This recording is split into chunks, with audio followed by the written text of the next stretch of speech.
students, my name is Niyati Said and thanks for watching Wikipedia word videos students.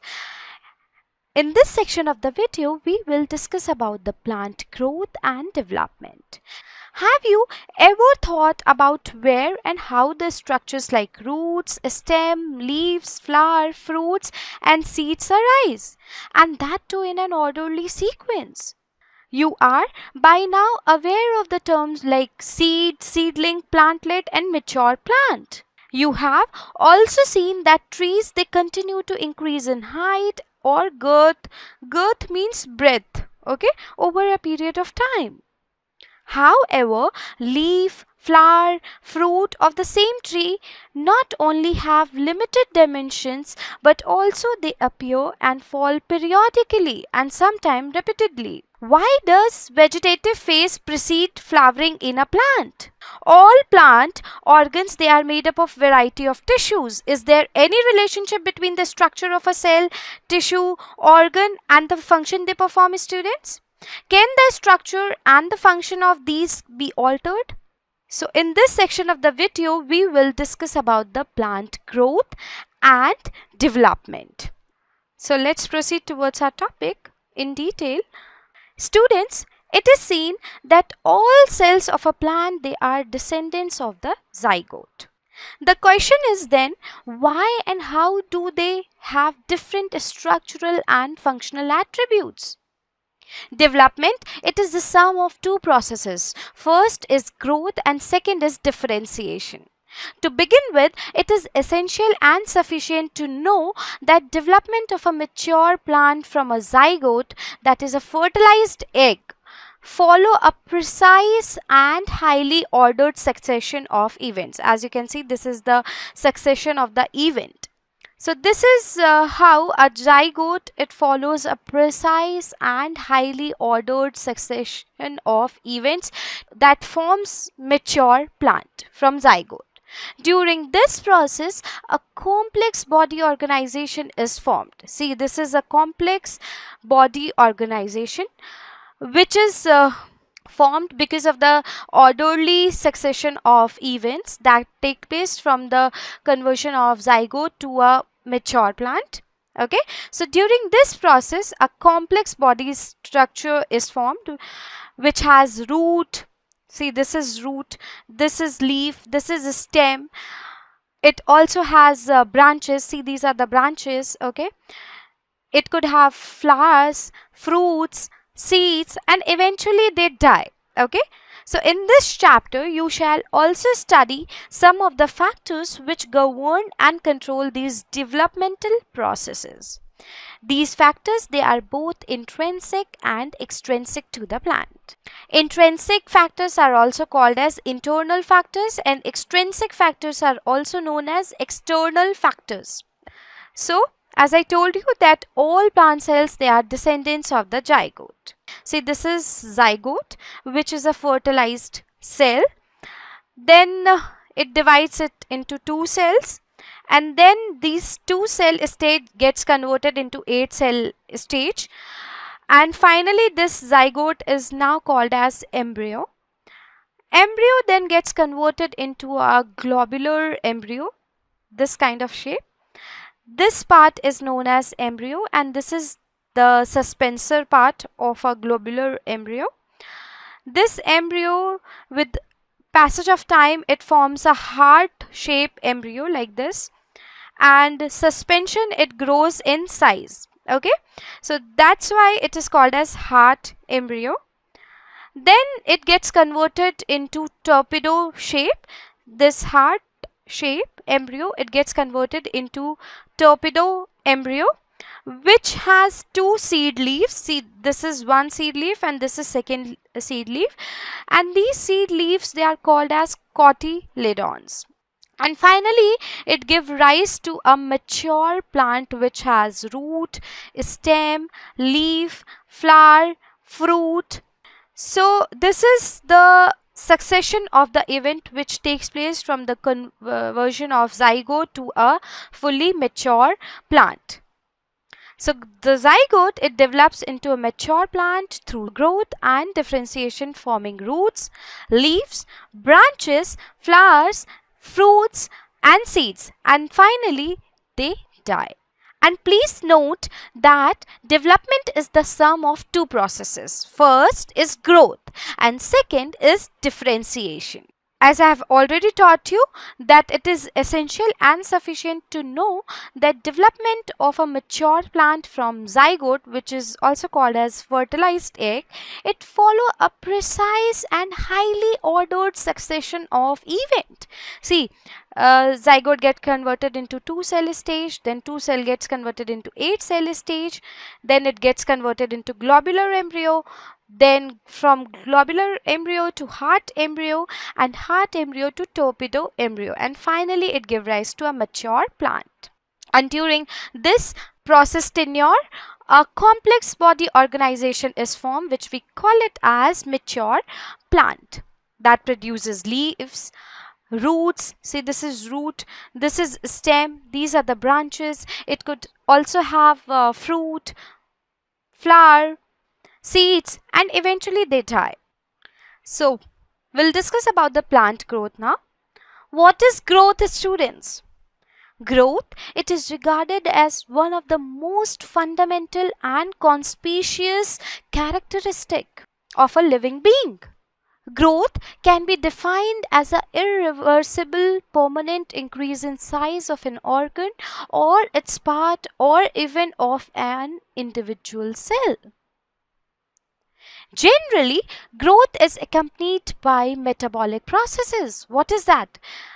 Anabolic and catabolic, that occur at an expense of energy.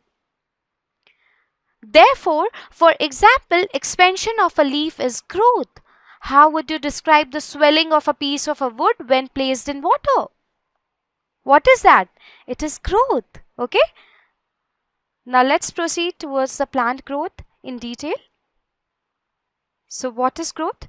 Growth is an irreversible permanent change, or you can say that it is irreversible permanent increase in a size of an organ or its part or an individual cell. It involves metabolic processes that consume energy. Metabolic process such as anabolic process and catabolic process. Anabolic means formation and catabolic means breakdown. Okay, so together it forms metabolic processes. So growth, it involves metabolic processes that consume energy, students. Okay, see, this is the plant growth. This is the succession of events that take place from zygote to a mature plant. And this is irreversible permanent increase in size of an organ or its part of an individual cell. So growth, you can say that it is most fundamental and conspicuous characteristic of a living being. It can be defined as irreversible permanent increase in size of an organ or its part or even of an individual cell. Generally, growth is accompanied by metabolic process, which we call it as anabolic and catabolic process. Therefore, for example, expansion of a leaf is growth. How would you describe the swelling of a piece of a wood when placed in water? Wood, it gets imbibed or imbibition takes place in the wood, and that's why growth of a wood takes place. Now, plant growth is generally indeterminate. What is that? Plant growth is unique because plants, they retain the capacity for unlimited growth throughout their life, unlike animal cells. Animal cells, they grow up to limited growth. Okay, they show limited growth, but plant growth is unique because plant, they retain the capacity for unlimited growth throughout their life, students. Okay, this ability of the plant is due to the presence of meristem at certain location in their body. The cells of such meristem have the capacity to divide and self-perpetuate. So plant growth, it continues throughout the life due to the presence of meristem. Meristem, they are highly divided cells. Okay, meristematic cells, they have the capacity to divide and self-perpetuate. The growth where new cells are always added to the plant body by the activity of meristem is called as open form of growth, students. What is that called as? Open form of growth, in which new cells are being added to the plant body by the activity of the meristem. That we call it as open form of plant growth. Now, have you ever wondered what would happen if the meristem ceases to divide? Does this ever happen? I have already taught you about the root apical meristem and shoot apical meristem. You know that they are responsible for the primary growth of the plant, and principally they contribute to the elongation of plant along their axis. See, this is the axis. Okay. So this is the shoot apical meristem and this is the root apical meristem. As I told you that they are responsible for primary growth of the plant and they principally contribute to the elongation of the plant along their axis, students. You also know that in dicotyledonous plants and gymnosperms, the lateral meristem, vascular cambium and cork cambium, they appear later in life. See, this is vascular cambium, this is cork cambium. This cork cambium occurs in dicotyledonous plants. Okay. And gymnosperms, the lateral meristem, vascular cambium and cork cambium, they appear later in life. These are the meristem that cause the increase in the breadth of the organ in which they are active. This is known as secondary growth of the plant, students. Okay. So what is primary growth? It occurs due to the root apical meristem and shoot apical meristem. I've already shown you what it is. See, this is the shoot apical meristem because this is shoot part, and below ground part it is root apical meristem. It is shown with the darker color. Okay, so primary growth, it occurs due to the root apical meristem and shoot apical meristem. It causes the elongation of a plant along their axis. Secondary growth, it takes place in gymnosperms and dicotyledonous plants. I have already taught you in detail in the chapter anatomy of flowering plants. So you can refer to those presentations for better understanding. I'm not gonna explain vascular cambium and cork cambium in detail here. So secondary growth, it occurs due to the lateral meristem, vascular cambium and cork cambium. These cause the increase in the girth of the organ. Girth means breadth. Okay. So it increases the breadth of the organ in which they are present. So two type of growth is seen in plant. First is primary growth, because of the which elongation of plant along their axis takes place, and secondary growth which occurs due to the lateral meristem, vascular cambium and cork cambium. It increases the girth of the organ in which they are present, students. Okay, so this is the typical representation. See, this is the shoot part which is present above the ground, and this is the root part which is present below the ground. Shoot part, it has leaf, branches, shoot apical meristem, which is highly responsible for the elongation of a plant along their axis, which we call it as primary growth, students. And this is vascular cambium and this is cork cambium in case of dicotyledonous plants or gymnosperms. Okay. Primary growth in stem, this is the zoom view. This is the cell. Outer layer is known as epidermis, inner one is known as cortex, and this is called as primary phloem. This is called as primary xylem, and this central part is called as pith. Okay, so this we talked about the primary growth which takes place in the aerial part or in the stem. Okay, now come to the secondary growth which takes place in dicotyledonous stems or gymnosperm stem. Okay, so this is the cell where secondary growth takes place. So this is the epidermis, This is the central part is pith. This is primary xylem. This is secondary xylem. This orange color ring is vascular cambium. This is primary phloem. This is secondary phloem. This is cork cambium, which is represented by a lighter color, and this is called as periderm. Okay, so it occurs due to cork cambium, your vascular cambium, and lateral meristem. These three together, it forms the secondary growth, which takes place in gymnosperms and dicotyledonous, and these cause the increase in the girth of the organ, students.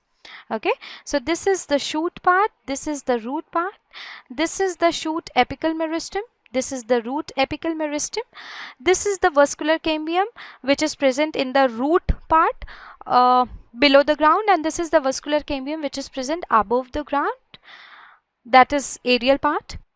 We know that growth is measurable. At cellular level, growth occurs due to increase in the amount of protoplasm. Increase in protoplasm is difficult to measure directly. Can you measure protoplasm increase? No, you can't. So, growth is measured by parameters like increase in fresh weight, dry weight, length, area, volume, and cell number. So, these 5 are the parameters through which growth can be measured. Okay, plant growth can be measured. So, first is cell number. A maize root apical meristem can produce more than 17,500 new cells per hour. Can you imagine? And cell size. Cell in a watermelon may increase in size by up to 3,50,000 times. And length, growth of a pollen tube. That ways you can measure the length. And surface area, growth in a dorsiventral leaf. I have already taught you about the dorsiventral leaf in anatomy of flowering plant chapter. You can refer to that for a better understanding. Okay. So, as I told you that growth at a cellular level is principally a consequence of an increase in the amount of protoplasm, students. And since increase in protoplasm is difficult to measure directly, one generally measures some quantity which is more or less proportional to it. Okay, so growth is therefore measured by variety of parameters such as increase in fresh weight. First is this. Second is increase in dry weight. Third is increase in length, that is longitudinal section, and increase in area, or increase in volume, or increase in cell number. These are the 6 factors by which you can measure plant growth. You may find it amazing to know that one single maize root apical meristem can give rise to more than 17,500 new cells per hour. So this way you can calculate or you can measure growth which takes place in plant. So this was the first factor. And second is cell size. Whereas a cell in watermelon may increase in size by up to 3,50,000 times. In the former, growth is expressed as increase in cell number. This one. The latter, which is cell size, it expresses growth as increase in size of the cell. While the growth of a pollen tube is measured in terms of length. That means pollen tube growth you can measure in the terms of length.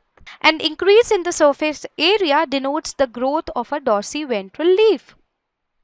So these are the factors through which you can measure the growth which takes place in plant.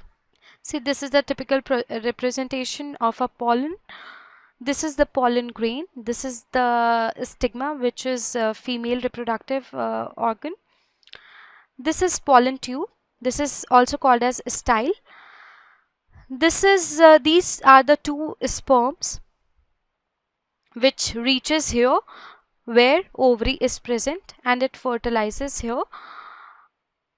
And this is the micropylar end. This is the polar nuclei. This entire portion is ovary, and this is ovule, and this is egg where these 2 sperm comes and fertilizes egg.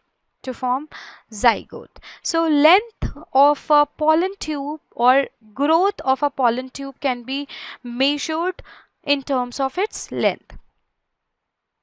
So these were the factors through which you can measure the plant growth, because growth at a cellular level is principally a consequence of increase in the amount of protoplasm, and since increase in protoplasm is difficult to measure directly, when generally measures some quantity which is more or less proportional to it. Growth is therefore measured by variety of parameters such as increase in fresh weight, dry weight, length, area, volume and cell number. These five are the factors through which you can measure the growth of a plant, and that's why you can say that plant growth is measurable. Okay, so this was all about the first section of the chapter, plant growth and development. In next section of the presentation we will discuss about the phases of growth and growth rate. So till then, stay tuned and keep watching Edupedia World videos. Thank you.